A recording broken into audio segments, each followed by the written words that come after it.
السلام عليكم أولاد بلادي لي زالجيريا.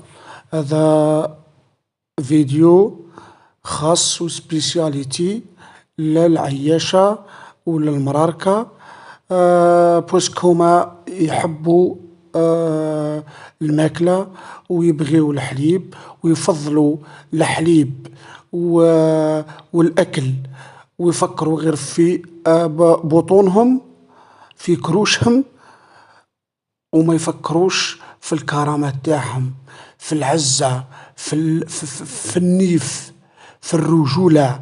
يفكروا غير في الحليب، في في اللوبيا، في العدس، في الحليبة العياشي بأنواعه وأشكاله وأذواقه كيما بغيت. كاين الكندية، كاين الأوبي، كاين الفيفا.